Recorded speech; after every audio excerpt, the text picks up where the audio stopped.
오늘 말씀은 하박국서 2장 1절에서 4절까지입니다. 내가 내 파수하는 곳에서 서며 성루에 서리라. 그가 내게 무엇이라 말씀하실는지 기다리고 바라보며 나의 질문에 대하여 어떻게 대답하실는지 보리라 하였더니, 여호와께서 내게 대답하여 이르시되 너는 이 묵시를 기록하여 판에 명백히 새기되 달려가면서도 읽을 수 있게 하라. 이 묵시는 정한 때가 있나니 그 종말이 속히 이르겠고 결코 거짓되지 아니하리라. 비록 더딜지라도 기다리라. 지체되지 않고 반드시 응하리라. 보라, 그의 마음은 교만하며 그 속에서 정직하지 못하나 의인은 그의 믿음으로 말미암아 살리라. 아멘.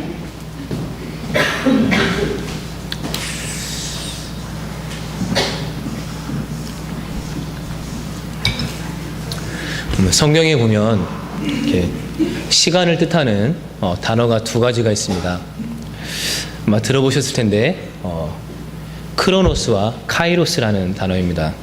자, 크로노스는 일반적인 이렇게 시간을 말할 때 사용하는 말이죠. 그래서 오늘이 2016년 9월 11일이죠. 11시 36분입니다. 예. 그러한 시간을 말할 때 사용하는 단어가 크로노스입니다. 근데 또 다른 단어가 있는데요. 하나는 카이로스죠. 이거는 특정한 시간, 그는 하나님의 때를 나타낼 때 사용하는 단어가 카이로스입니다. 우리가 성경에서 이 중요한 시간은 하나님이 정하신 때인 카이로스죠. 그래서 그 하나님의 때가 언제인가 하면서 많은 사람들이 궁금증을 가지고 있습니다. 그리고 그 때를 기다리면서 살아가는 사람들이 많이 있죠. 근데 주전 7세기에 살았던 선지자 하박국도 이 하나님의 때, 이 카이로스의 때를 기다리라는 말씀을 들은 사람이었습니다. 우리가 하박국을 이해하려면 그 사람이 살았던 역사적인 시대적인 배경을 알 필요가 있습니다. 자, 하박국이 살던 시대는 이 남유다가 정말 격동의 시간을 보내고 있을 때입니다. 주전 612년에 바벨론이 아수르의 수도인 니느웨를 공격했습니다. 그래서 이 바벨론이 니느웨를 점령해 버렸어요. 아주 졸지에 대제국이었던 아수르가 이 수도를 점령당했습니다. 그러면서 이 남유다를 포함한 팔레스타인 지역에 힘의 공백기가 생깁니다. 그래서 지금까지는 아수르가 이 남유다와 이 팔레스타인 지역에 막강한 영향력을 행사했는데, 졸지에 바벨론에 의해서 수도를 점령당하고 나니까 이 팔레스타인 지역을 아수르가 영향력을 행사하지 못하는 거죠. 자, 그리고 아직 바벨론도 이 팔레스타인 지역을 통치하기에는 지금 힘이 좀 부족합니다. 자, 그러면 어떠한 일이 생길까요? 자, 호시탐탐 그 땅을 엿보던 세력이 그 영향력을 행사하려고 하겠죠. 그게 어디였냐? 이집트였어요. 그래서 이집트가 이 아수르에 눌려가지고 길을 못 펴고 있었어요. 그런데 이 아수르가 바벨론에게 이렇게 수도를 점령당하고 힘이 약해지니까, 야, 지금이다. 우리 과거 이집트의 전성기를 한번 회복해보자 해가지고 이 이집트의 왕 느고가 주전 609년에 이 아수르의 남은 자들도 구출하고 또 이 바벨론의 세력이 더 이상 북진하지 못하도록 이 팔레스타인 지역을 이렇게 점령하기 위해서 출정을 합니다. 자, 그러면 이제 남유다도 대처를 해야 되잖아요. 남유다도 이제 이집트가 출정을 했어요. 근데 지금 출정한 이유를 보니까 이 남유다를 포함해서 이 팔레스타인 지역을 점령해서 자기들의 세력을 확장하기 위해서 출정을 했습니다. 왜? 그럼 남유다도 나라를 지켜야죠. 그래서 그 당시에 왕이었던 요시아라는 왕이 군인들을 이끌고 출정을 합니다. 그런데 이 요시아 왕이 이 이집트와의 그 출정을 받고 전쟁하는 과정에서 무기토 전투에서 전사했어요. 그러니까 한순간에 나라의 왕이 죽었습니다. 근데 요시아가 어떤 왕입니까? 왕이 되고 난 이후에 8살 때 왕이 됐어요. 8살에 왕이 됐는데 한 20살 정도가 되었을 때 종교개혁을 일으킨 왕이잖아요. 무너졌던 이스라엘의 종교를 개혁하고 성전을 정화해서 다시금 이스라엘의 종교를 회복시키고 또 백성들에게 야, 요시아가 나라 정치하는 걸 보니까 다윗의 그 영광을 다시 회복할 것 같다라는 그러한 기대감을 심어준 왕입니다. 근데 그 왕이 전쟁에 나갔다가 그냥 그 자리에서 죽어버렸어요. 그러니까 나라가 정말 풍전등과 같은 상황이 돼버린 거죠. 근데 그 뒤를 이어서 왕이 된 아들은 참 볼품이 없어요. 정치도 못하고 기조가 없습니다. 이리 붙었다 저리 붙었답니다. 그런 후에 약 4년 후에 이 이집트가 갈그미스 전투에서 바벨론에게 패합니다. 그러면서 이 남유다와 이 팔레스타인 지역을 바벨론이 영향력을 행사하게 되는 거죠. 그래서 그 지역을 실제로 점령하지 않지만 바벨론이 감나라 배나라 하면서 그냥 내정 간섭하고 이 팔레스타인 지역에 막강한 영향력을 행사하는 나라가 되었습니다. 근데 하박국이 그때 활동했어요. 그래서 이 하박국 2장을 보게 되면 당시 이스라엘의 상황을 알게 됩니다. 이 바벨론이 뭐 영향력을 행사하는 걸 떠나서 당시 이스라엘의 상황이 참 좋지 않았습니다. 이 불의와 약탈과 폭력, 다툼과 시비가 그치지 않고 율법은 해이해지고 공의는 시행되지 않았습니다. 이 악인들이 의인들을 협박하고 정의는 무너졌습니다. 부자들은 자신의 욕심을 채우기에 급급하고 또 억지로 술을 마시게 해서 뭐 옷을 벗게 만들어서 음란한 행위를 하게 하는 그러한 성적 타락이 이스라엘 곳곳에 만연했습니다. 그리고 우상과 점집이 널려 있었어요. 자, 그러니까 선지자잖아요. 그럼 하박국이 마음이 어떻겠습니까? 참 화가 나죠. 그래서 하나님께 묻습니다. 하나님, 우리나라를 보십시오. 지금 불의와 악의로 가득 차 있습니다. 정의가 없습니다. 공의가 무너졌습니다. 하나님, 도대체 이 나라에 정의를 세우실 뜻이 있습니까? 이 나라의 공의를 회복시키실 뜻이 지금 하나님께 있습니까? 하면서 하나님께 물어요. 그러자 하나님이 하박국에게 대답하십니다. 그게 뭐냐? 그래, 이제 내가 바벨론 사람을 일으키겠다.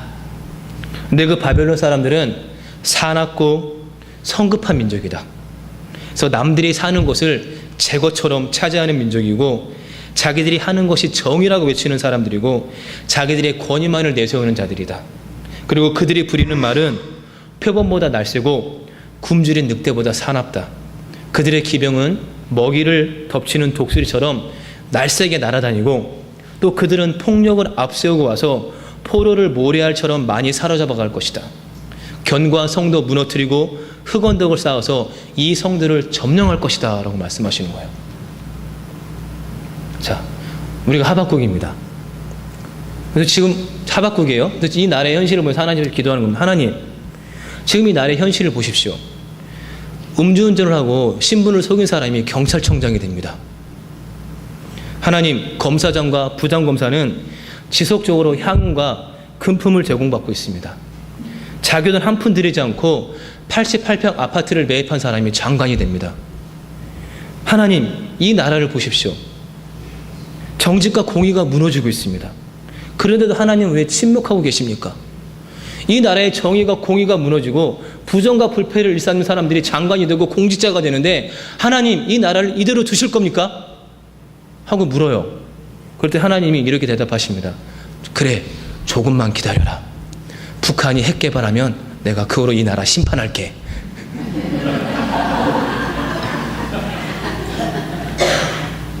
이런 상황이죠. 자, 그럼 여러분 뭐라고 대답하시겠습니까? 하박국이 됐어요. 그래서 이 나라를 정말 공의와 정의를 세워주십시오 하나님께 기도했더니 하나님이 그래, 북한을 들어서 너 이 나라를 심판할게. 말이 안 되죠. 이거 해달라고 기도하는 거 아니잖아요. 지금 하나님 앞에 묻는 거 아니잖아요. 하나님, 이 나라의 공의와 정의를 세워달라고 하나님 앞에 간구하는 거지, 하나님께 묻는 거지, 다른 나라를 들어서 이 나라를 심판하라고 해서 이렇게 묻는 게 아니잖아요. 어이가 없죠. 납득이 안 돼요. 생각만 해도 끔찍합니다. 예. 생각만 해도 끔찍하네요. 하나님이 북한을 들어서 이 나라를 심판하신다. 이거 생각만 해도 끔찍하잖아요. 그러니까 하박국이 묻는 거죠.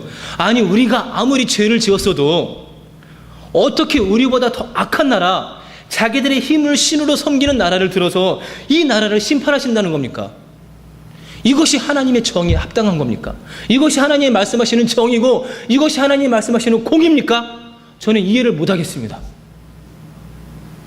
이게 하박국의 심정이죠. 근데 그때 하나님이 하박국에게 이렇게 말씀하시는 거죠. 그게 오늘 말씀이에요. 그게 오늘 무슨 말씀이에요? 2장 4절 보니까 하나님이 그렇게 말씀하시는 겁니다. 보라, 그의 마음은 교만하며 그 속에서 정직하지 못하나 의인은 그의 믿음으로 말미암아 살리라. 이게 하나님의 대답입니다. 여러분, 믿음을 이렇게 히브리어로 에무나라고 합니다. 에무나. 뜻은 견고하다, 강하게 버티다라는 뜻입니다. 그러니까 의인은 믿음으로 말미암아 살리라를 이렇게 해석하면은 이렇게 바꿀 수 있는 거죠. 의인은 그의 견고함으로 말미암아 산다라는 거죠. 의인은 그의 강하게 버티는 힘으로 살아야 한다라는 겁니다. 그러면 우리는 무엇을 믿고 버텨야 할까요? 자, 이렇게 불의와 악이 팽배한 이 세상에서, 이 시대에서 우리는 무엇을 믿고 버텨야 할까요? 라는 거죠. 다른 거 없습니다. 하나님의 말씀을 믿고 버텨야 됩니다. 예. 그게 이 불의한 세상에서 우리가 버틸 수 있는 방법입니다. 하나님의 말씀. 예. 아브라함은 이 믿음으로 의롭다라고 인정을 받은 사람이죠. 자, 하나님이 이 하늘의 별과 이 바닷가의 모래같이 자손을 주신다고 약속하셨습니다. 근데 자손이 안 생기죠. 그래도 아브라함은 그 말씀을 믿고 버텼습니다. 그 말씀을 믿고 버티자 하나님이 그 모습을 보시고 그를 의롭다고 하셨습니다. 그러니까는 오직 의인은 그의 믿음으로 말미암아 살리라라는 이 말씀은 하나님의 말씀에 근거한 믿음으로 살라는 선언이죠. 그러니까 너희가 불의와 악의가 가득한 이 세상에서 살아가는 방법을 가르쳐 줄게. 그래, 믿음으로 살아라라는 겁니다. 그래서 이 말씀이 우리의 신앙 생활의 방식을 잘 요약해 주고 있기 때문에 바울과 종교개혁자들이 이 말씀을 근간으로 해서 복음을 전하고 종교개혁을 일으켰습니다.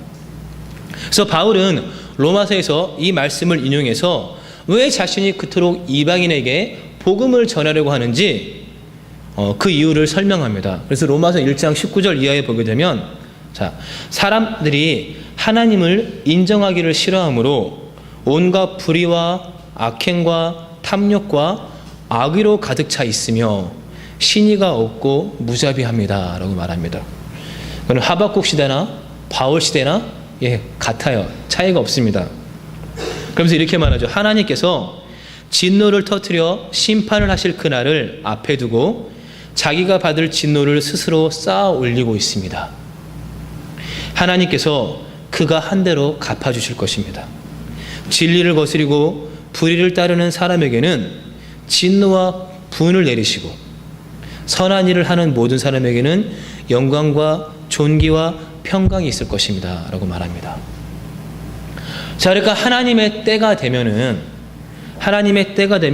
하나님께서 탐욕과 악의로 가득 차 있는 사람들, 또한 신의가 없고 무자비한 사람들, 그러면서 점점 하나님 앞에서 그 진노의 탑을 쌓아 올리고 있는 사람들을 심판하시고 그 탑을 무너뜨리신다는 거죠.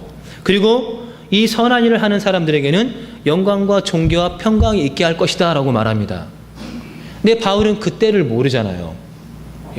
언제 그때가 이를지 모르잖아요. 근데 바울은 그때가 속히 임할 것이다 라는 믿음으로 산 사람입니다. 자, 그때가 뭐 2000년 후에 3000년 후에 임하는 것이 아니라 내가 살아있을 때, 당장 내일 또는 내일 모레, 길면 1년, 2년 후, 뭐 그때 하나님의 심판, 예수님의 재림이 있을 것이다 라는 그 믿음으로 산 사람이에요. 자, 그러니까 이 악하게 살아가는 사람들이 심판받으면 안 되잖아요. 그러니까 하루라도 이 복음을 전하는 것을 지연할 수가 없었습니다. 그래서 바울은 이 말씀을 인용해서 정말 이방인에게 복음을 전하면서 살아가야 하는 분명한 이유가 있었던 거죠. 하나님의 이 심판의 때가 언제인지 모르니까 자신은 하루라도 망설이지 않고 복음을 전하면서 살아갔습니다. 근데 바울이 이런 믿음으로 살기 전에 바울이 이런 사람이 아니었죠. 자, 바울이 믿음으로 살기 전에는 사람을 대할 때 피부색이나 지식이나 지위로 판단하고 평가를 하는 사람이었습니다. 그래서 유대인은 하나님이 택한 민족이고 우리만 율법을 가진 사람 민족이다라면서 그것을 자랑하면서 산 사람이었습니다. 자, 하지만 이 믿음이 생기자 민족 간의 차별이나 또 나라 사이에 있는 우열의 관계가 복음 전파에 장애가 된다는 사실을 알았습니다. 그래서 그는 이 복음은 모든 사람을 평등하게 만든다는 사실을 강조합니다. 그래서 유대인이나 헬라인이나 남자나 여자 사이에 있었던 어떤 우열들이 예수 그리스도 안에서는 전혀 문제가 되지 않고 오직 믿음으로 우리에게 주신 의를 받아 가질 때 모든 사람은 평등한 존재가 된다. 하나님의 백성이 된다라는 그 사실을 깨닫고 복음을 전하면서 산 사람이죠. 그래서 하나님의 때가 임할 때 한 사람이라도 더 구원을 받고 영광과 존귀와 평강의 길을 소망하면서 복음을 전하면서 살아갔습니다. 자, 그런데요, 이런 믿음의 삶은 우리에게 한 가지를 요구합니다. 무엇을 요구하느냐? 인내를 요구합니다. 인내. 우리가 믿음으로 살아가려면요, 반드시 인내해야 합니다. 반드시 인내해야 합니다. 자, 그러면 우리는 왜 인내해야 될까요? 라는 거죠. 자, 믿음으로 살아가려면 인내해야 되는데 인내해야 하는 이유가 있습니다. 자, 첫째로 영성이 성장하려면 인내해야 됩니다. 무슨 말이냐? 우리의 신앙이 성장하려면 인내해야 됩니다.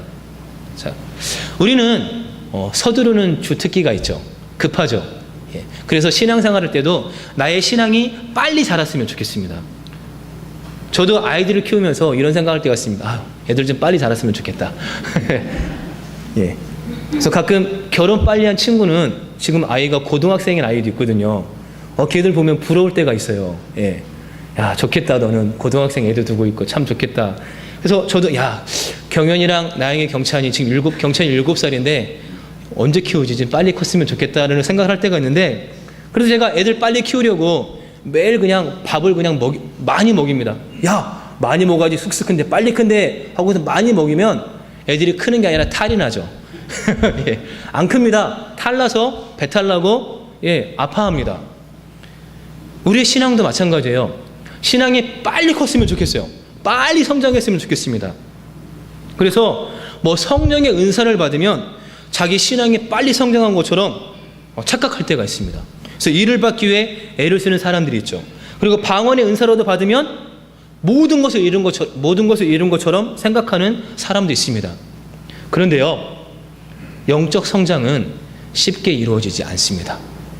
우리의 신앙은 하루아침에 자라지 않습니다. 야곱이 그랬죠. 야곱의 인생을 한번 보십시오. 자, 야곱이 처음부터 영적으로 성장하지 않았습니다. 우리가 잘 아는 것처럼 야곱은 형 에서가 배고파하는 것을 이용해서 팥죽 한 그릇에 이 장자권을 산 사람입니다. 또 외삼촌 라반의 집에서 일할 때에도 굉장히 소유에 집착하는 사람이었어요. 욕심이 많은 사람이었습니다. 제가 그랬거든요. 제가 형과 연년생이에요. 형이 8월에 태어나고 제가 9월에 태어났습니다.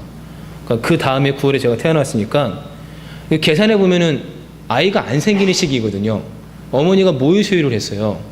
근데 모유수유를 하는데 형이 태어나서 모유수유를 하는데 점점 살이 빠져야 되는데 살이 안 빠지고 배가 계속 나오는 거예요. 그래서 병원에서 보니까는 임신 6개월째래요. 그러니까는 저 가진 지 6개월 되는 해에 둘째 가진 걸 안 거예요. 그러니까 아이가 생길 거라고 전혀 생각을 못 한 거죠. 아이 낳고 모유수유하고 있으니까 임신이 안 되는데 아이가 생긴 거예요. 그래서 6개월 만에 저를 임신한 걸 알고 저를 이렇게 출산했습니다. 근데 제가 욕심이 굉장히 많았어요. 어렸을 때 고집도 강하고 욕심이 굉장히 많았습니다. 그래서 제가 원하는 것을 안 사주면은 곡기를 끊었어요. 그래서 저 때는 최고의 상품이 뭐였냐면은 나로 시작하는 운동화였거든요. 나이스 아닙니다. 나이키입니다. 나이키. 자, 나이스 사주면 난리 나죠. 자, 그래가지고 어디 가서 나 저거 사줘요. 근데 안 사준다. 그러면 그 다음 날부터 그 순간부터 그걸 사줄 때까지 밥도 안 먹고 장롱 속에 들어가서 안 나오고 그랬어요. 며칠 동안. 그리고 엄마가 싸준 도시락 반찬 마음에 안 들면 밥 안 먹고 그냥 그대로 가져왔습니다. 그래서 반찬이 이게 뭐냐고 막 하면서 막 엄마를 타박했던 기억이 납니다. 야곱이 그런 거죠. 생각해 보니까 정말 내가 부모님께 물려받을 유산이 많았으면 어땠을까? 부모님께 물려받을 유산이 많은데 아버지가 그 유산을 형한테 다 주려고 그래요. 근데 옆에서 어머니가 야, 너 이렇게 하면은 형이 물려받을 유산 네가 받을 수 있어.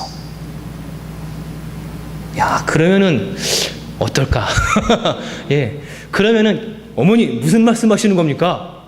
아버지가 형에게 유산 다 물려줘도 저는 괜찮습니다. 그냥 만족하며 살겠습니다. 그렇게 말할 사람 별로 없죠. 예, 그렇게 말하지 않죠. 어머니가 옆에서 야, 이렇게 하면은 형이 받을 유산 네가 갖는다 하면서 그 방법을 가르쳐 주면은 열의 아홉은 그 어머니가 가르쳐 주는 방법 그대로 따라서 그 유산을 가르칠 겁니다. 야곱이 그랬죠. 야곱이 그럴 정도로 욕심이 많은 사람이었습니다.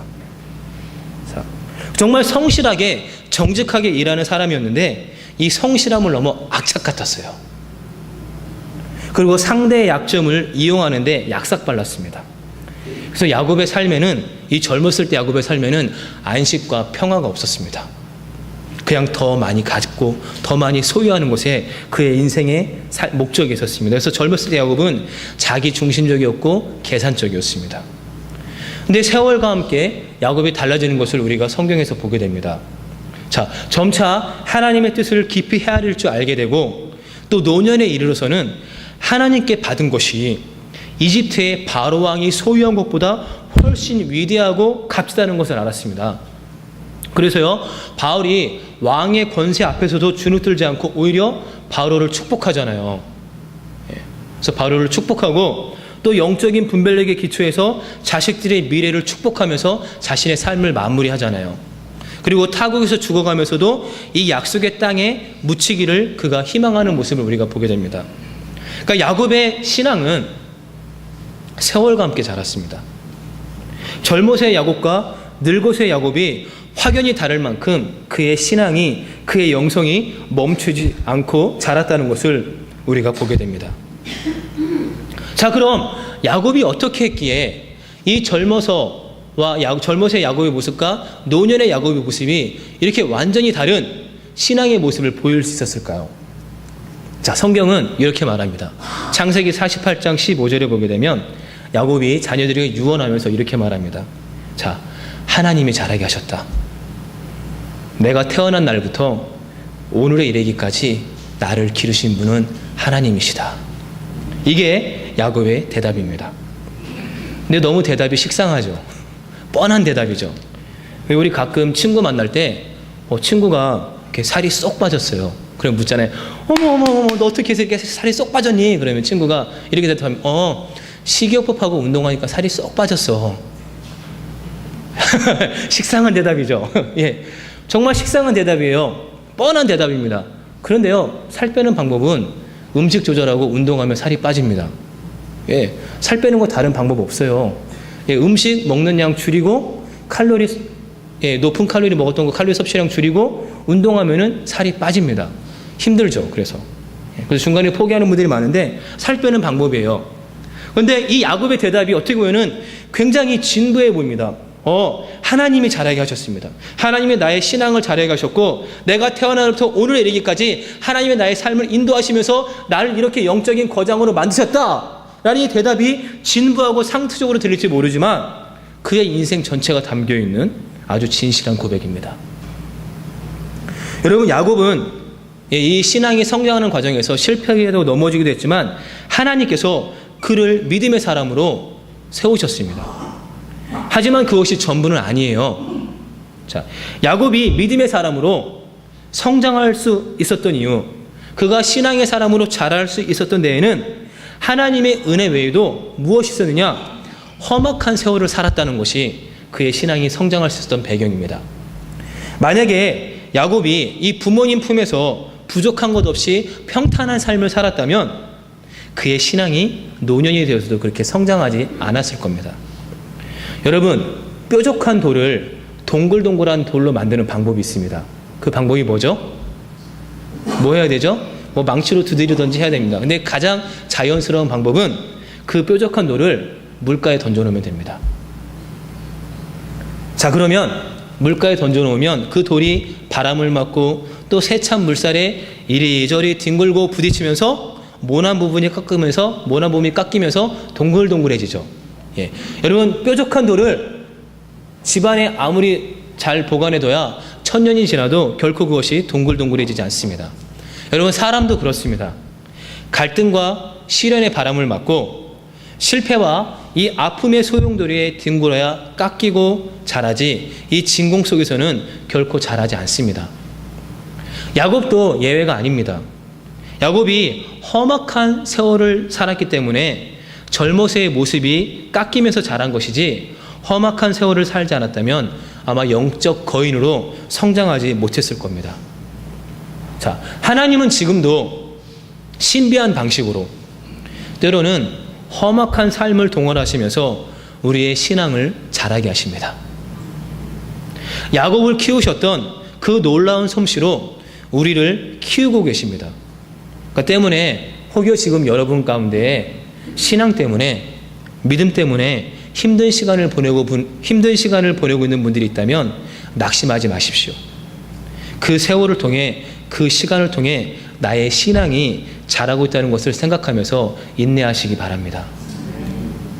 자, 우리가 또 인내해야 하는 이유가 있습니다. 그 이유가 뭐냐? 신앙의 기초를 다지기 위해서입니다. 자, 여러분, 현재 세계에서 제일 높은 빌딩이 어디에 있죠? 두바이에 있습니다. 부르주 칼리파라는 빌딩인데 그 높이가 828m입니다. 굉장히 높죠. 우리 여기 잠실대교 건너가면 지금 빌딩 세우고 있잖아요. 잠실 제2 롯데월드인가요? 그 높이가 550m랍니다. 근데 여기서 봐도 잘 보여요. 가끔 교회 옥상에 올라가서 보면은 정말 선명하게 잘 보입니다. 그래서 그 빌딩 앞에 가서 딱 보면은 목이 아파가지고 끝이 안 보여요. 예, 그 정도로 높아요. 근데 828m는 얼마나 높을까요? 그런데 이 건물을 세우기 위해서 기초 작업을 합니다. 어떻게 기초 작업을 하느냐? 45,000평방미터의 그 땅에 특수 콘크리트를 부어서 안반을 만들었습니다. 45,000평방미터에 콘크리트를 부어서 안반을 만들고 기초를 세워서 거기에 빌딩을 세웠어요. 자, 그러니까는 건물을 높이 세우려고 할수록 그 기초를 단단히 다져야 됩니다. 그거 단단히 안 다지면은 그 건물은 반드시 무너집니다. 자, 그러니까는 하부 기초를 튼튼히 해야 그 높은 고층 건물을 세울 수 있듯이 우리의 신앙도 그 기초를 든든히 단단히 다져야 우리의 신앙이 성장할 수 있다는 겁니다. 그 과정에 반드시 인내가 필요한 거죠. 여러분, 에스라 3장에 보게 되면은요, 이 바벨론에서 포로 생활을 마치고 이스라엘 백성들이 귀환합니다. 그 귀환한 이스라엘 백성들이 우리가 무엇을 해야 될까 고민합니다. 뭘 해야 될까 고민하다가, 그래, 이제 우리 성전을 재건하자. 이 무너진 성전을 재건하자.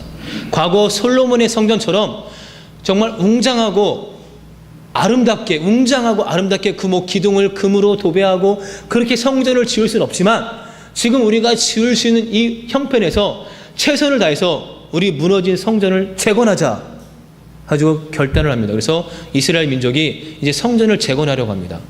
그런데 성전을 재건하기 전에 뭐라 하느냐? 제단을 쌓아요. 그리고 제단을 쌓고 거기에서 하나님께 제사를 드립니다. 근데 이게 보게 되면 순서가 바뀌었어요. 여러분 보세요. 솔로몬이 성전을 건축하고 난 이후에 무엇을 했습니까? 제단을 쌓아서 제사를 드렸죠. 그는 성전 건축 후에 제단을 쌓고 제사를 드립니다. 그런데 지금 순서를 바꿔서 먼저 제단을 쌓고 제사를 드리고선 성전 건축을 준비해 갑니다. 왜 그러느냐? 무서웠어요. 두려웠습니다. 누가 무서웠느냐? 지금 예루살렘에 살고 있는 다른 민족이 두려웠습니다. 이제 이스라엘 백성들이 이제 바벨론에게 멸망당하고 포로로 끌려갔잖아요. 그러면서 예루살렘에 다른 민족의 사람들이 와서 살았습니다. 그들이 정착해 살고 또 예루살렘 주변에 또 여러 민족의 사람들이 살고 있었습니다. 자, 그런 사람들, 그리고 주변에 암몬과 모압과 에돔 사람들이 무서운 거예요. 두렵습니다. 혹시라도 우리가 성전을 건축할 때 그들이 방해하고 우리를 또 공격해 오진 않을까 하는 그러한 두려움이 있었습니다. 자, 그래서 이스라엘 백성들이 먼저 무엇을 하느냐? 성전을 재건하기 전에 제단을 쌓고 하나님께 번제를 드립니다. 어떻게? 매일 하루에 한 번씩 매일 하나님 앞에 제사를 드립니다. 그리고 그렇게 번제를 드리면서 그들의 신앙의 기초를 다지기 시작합니다. 그러면서 어떤 어려움이 있어도 인내하며 성전 재건 공사를 강행하겠다, 우리가 성전을 재건하겠다라는 그러한 결단을 다집니다. 여러분, 하나님은 이와 같이 우리에게 인내하면서 신앙을 확실하게 다지도록 우리의 삶을 인도하십니다. 그래서 베드로는 인내하며 신앙을 다지며 성장하라고 우리에게 권고합니다. 그래서 베드로후서 1장 5절과 7절을 보게 되면 이렇게 말하죠. 이러므로 너희가 더욱 힘써 너희 믿음의 덕의 지식을, 지식의 절제를, 절제의 인내를, 인내의 경건의 형제의 우애를, 형제의 우애의 사랑을 공급하라 라고 말하면서 너희의 신앙을 더욱더 돈득하게 그 기초를 단단히 세워나가라고 말하고 있습니다. 여러분, 하박국은 하나님께서 언제 이 세상의 불의를 심판하실지 알지 못했습니다. 언제 이 세상의 불의를 심판하시고 정의를 세울지 알지 못했습니다. 하지만 더 실제적인 답을 얻었습니다. 그게 뭐냐? 바로 어떻게 매일의 삶을 살아가야 할지 그 답을 알게 되었습니다. 그 답은 더딜지라도 기다려라. 하나님께서 정하신 때 카이로스의 시간이 되면 자신의 궁극적인 목적을 이루실 것이다. 세상을 위해 하나님이 계획한 나라는 반드시 오며 지체되지 않는다. 비록 내가 생각하기에는 그 날이 더딜지라도 믿음으로 살아라. 불의와 부정이 있다 할지라도 결코 내가 가진 의와 정직을 버리지 말고 불의를 심판하시고 의의 역사를 이루실 그 하나님을 신뢰하며 믿음으로 인내하면서 살아라. 그 날을 기다려라 라는 그 답을 얻게 됩니다. 자, 그럼 여러분, 하박국이 살던 그 삶의 환경이 바뀌었을까요? 바뀌지 않았습니다. 그러나 하박국은 자기를 지켜보고 계시는 하나님, 공의를 굽게 하는 자, 폭력을 앞세우는 자, 의인을 억압하는 자, 하나님을 경외하지 않는 자들은 나를 받아놓은 재물 같은 신세에 지나지 않는다. 하나님이 정하신 때가 반드시 온다는 사실을 믿으며 자기 영혼 깊은 곳에서 솟구치는 기쁨을 경험했습니다. 그래서 기뻐하며 하나님을 찬송합니다.